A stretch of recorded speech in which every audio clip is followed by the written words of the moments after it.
Welcome back. Prime Minister Justin Trudeau has said American tariffs on Canadian steel and aluminum were the last major hurdle to Canada passing the new NAFTA. But with growing tensions between congressional Democrats and the White House, ratification of the trade deal may face some new delays. And that's concerning to some of Canada's provincial leaders. For example, the U.S. is Saskatchewan's biggest export customer, and that's where Premier Scott Moe is this afternoon. He joins us from our Washington studio. Hi, Premier Moe. Nice to see you.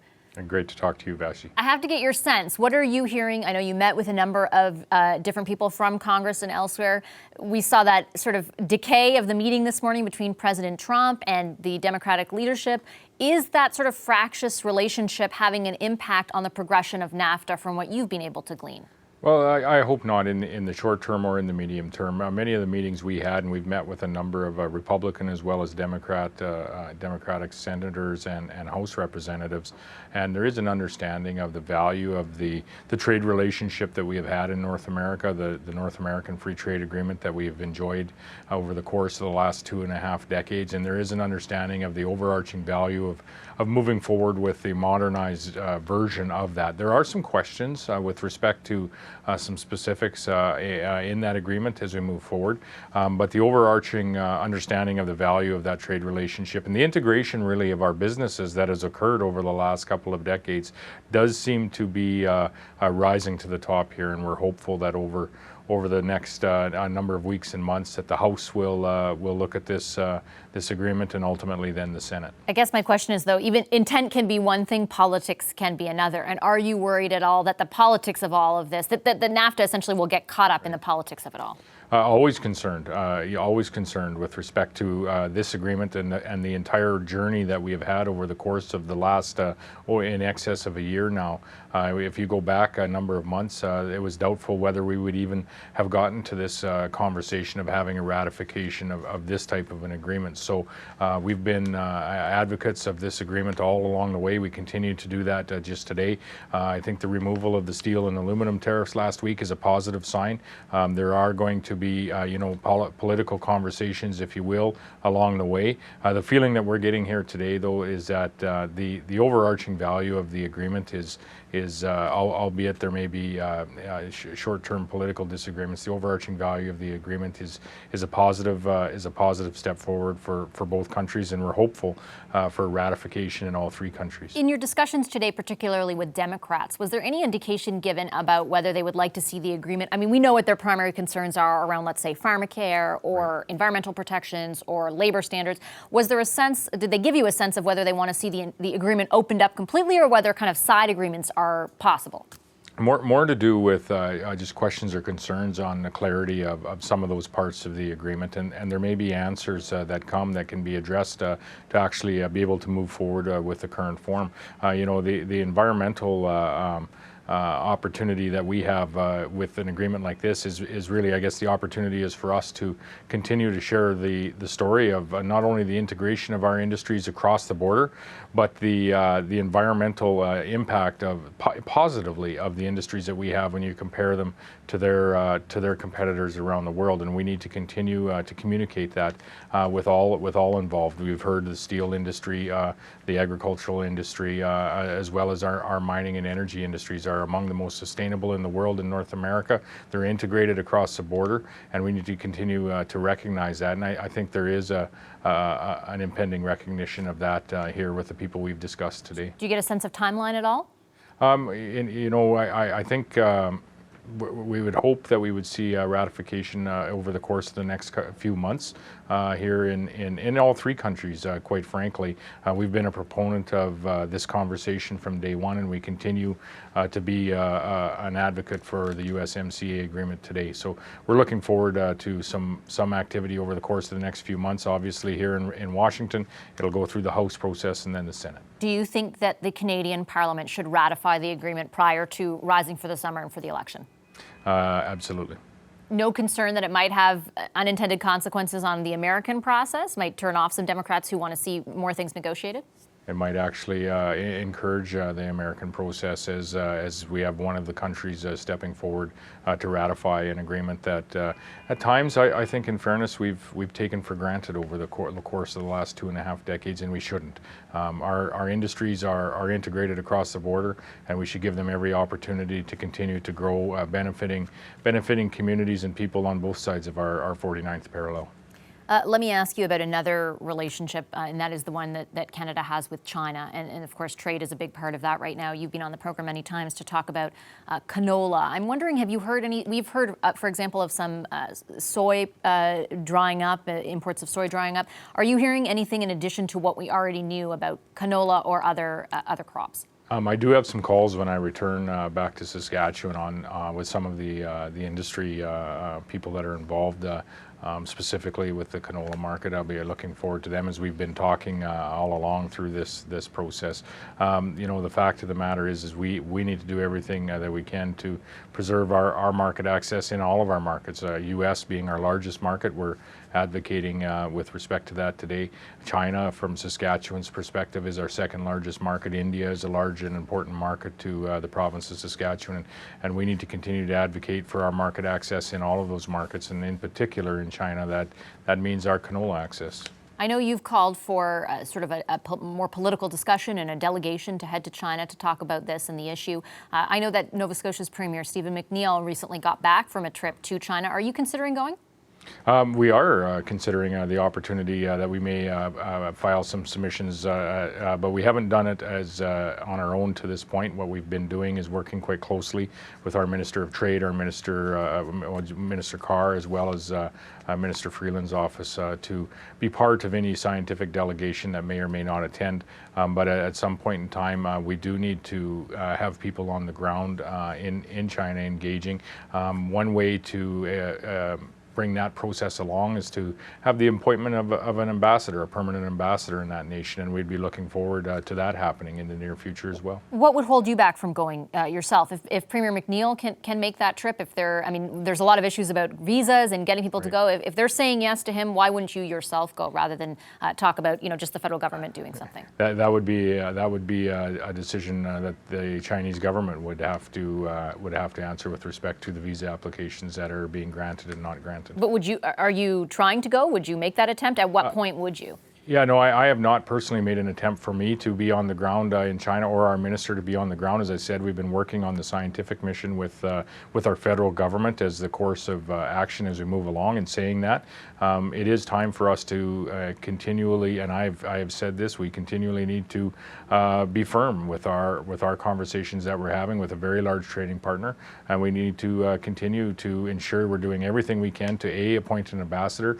and B, to have a delegation on the ground so that we can actually have some meaningful engagement with what has been traditionally a reasonably valued trade partner for our nation and our province. I guess I'm just asking what's holding you back, because I take your point on the ambassador, I take your point on sending the delegation. Right. So far, no word on the ambassador. We know that the delegation has been refused. They couldn't even really get a response. We heard yesterday from Krista Freeland that she's asked many times to meet with her counterpart, can't get a response to that either. So what would hold you back from going? I haven't made my personal application as yet, as we have been working with the federal government. That's not to say that we won't be making an application for a political delegation at some point in time. I was there last fall. We have a number of missions planned to engage with other markets as well over the months ahead, and we're working with the federal government on some of those as well as some of those we are going on our own. To date, we've been working with the federal government on any mission that would land in China, but that's not to say that we wouldn't make an application on our own at some point. All right, Premier, I'll leave it there. Thank you so much. That's Saskatchewan's Premier Scott Moe in Washington. Thank you, Vashi. If there's one message I want to give you today, is that we are strong promoters of free trade, especially with the United States.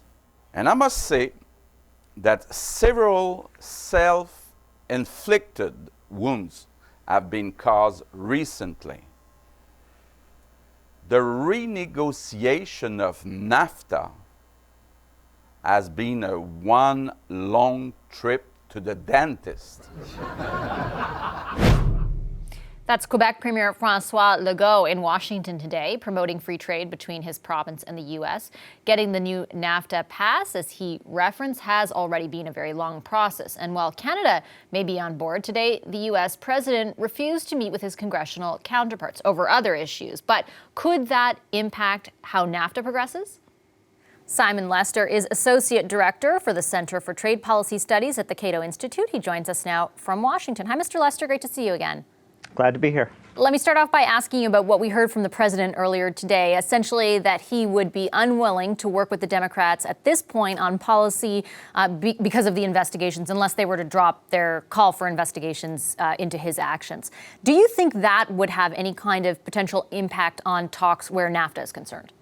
It definitely could, but I would keep in mind that what we saw today seemed to me more like high-level bluster and negotiating tactics. And I think that behind the scenes, there are members of Congress and their staff talking to people at the U.S. Trade Representative's office about the substantive differences that Democrats in Congress have with the Trump administration on NAFTA/USMCA. And I would focus more, not that there have been leaks so we know what's going on, but I would focus more on those talks. What Trump said to Pelosi, that's great. It's a great soap opera we have going on now, but I think that the behind-the-scenes work is probably more important for NAFTA's future. Can you update us, our viewers, on where those talks stand right now? What's your understanding of what the discussions are like between the USTR and Democrats? The only thing that I've read are reports that specific members of Congress have been sort of designated as the ones responsible for talking to the White House, U.S. Trade Representative, about specific issues. But I have not seen any sort of details about the progress, how far they've gotten on specific issues like labor or enforcement. Just that there's been, reports that the talks have started and are underway. But I don't have a sense of how far they've gotten or how long it will take. Can we get into some of the issues right now that Democrats have expressed concern around? We had a guest on yesterday, Lori Wallach, who's director of the Public Citizens Global Trade Watch. She identified a few of them, primarily one around pharmacare. We know already, of course, we've heard Nancy Pelosi talk about environmental standards and labor protections. Let's start with labor. What is the main issue for the Democrats there? The issue for the Democrats is trade with Mexico, a developing country with lower wages, weaker labor standards, makes them nervous. They worry about lost jobs. They feel like they were told in the original NAFTA that there would be enforceable labor provisions, but it didn't work out. So they want to be sure that what's in the USMCA will actually accomplish what they say they want to accomplish, which is improving Mexico's labor situation. And as I'm sure you know, there's been progress in Mexican Congress in sort of adopting labor reforms, but they say that's not enough. We need to verify that this will actually be implemented properly. So they're just looking for more assurance that the USMCA does in fact lead to higher labor standards in Mexico. And what about drug patents? Drug patents is an issue that is sort of relevant for U.S. policy, also for Canadian policy. But you can imagine that what the House Democrats' concern is really about our own flexibility here to loosen our restrictions on these particular pharmaceutical patents in question. If we commit in an international trade agreement to have a term of a certain length, well, then we can't reduce it if we would like to later.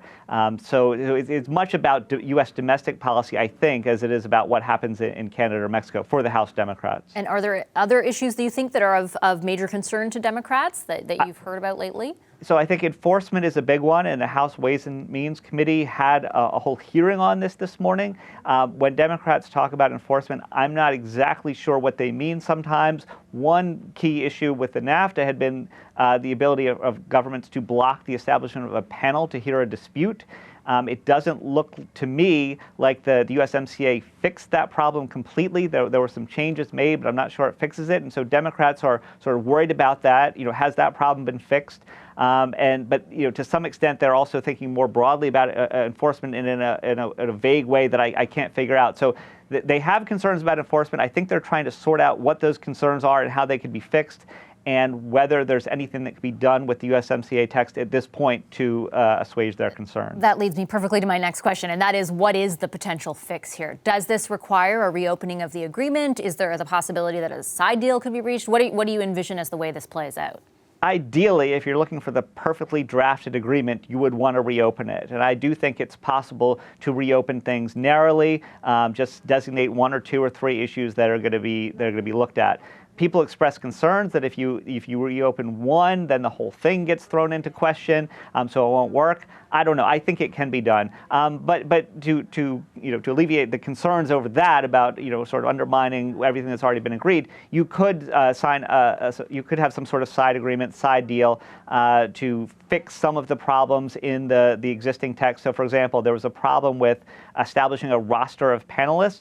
Well, if the text doesn't properly provide for that, what you could have is the government sit down right now and say, well, we're just going to create the roster. So look, we've solved the problem in the text by putting the roster out there. So I think there are things you could do, either reopening the text or as side deals, that would probably fix most of the problems. And the other question we have obviously here is, with the lifting of steel and aluminum tariffs, the conversation, at least on this side of the border, has turned to ratification. Yesterday, our guest made the assertion that if Canada were to ratify this deal soon, it might have a negative impact on the ratification process in the U.S. because of those concerns, because of the desire to reopen segments of the agreement. What do you think? My personal view, and this is very speculative, is that what Canada does will not have a big impact on what happens here in the United States. Whatever Canada does will be used by one side or the other as an argument for taking some particular action, but it's either going to pass or not pass in the United States on its own merits, or on the merits of politics. So for Canada, I mean, I don't think, I wouldn't worry too much about what we do is going to, affect one way or the other what happens in the United States. It's too unpredictable.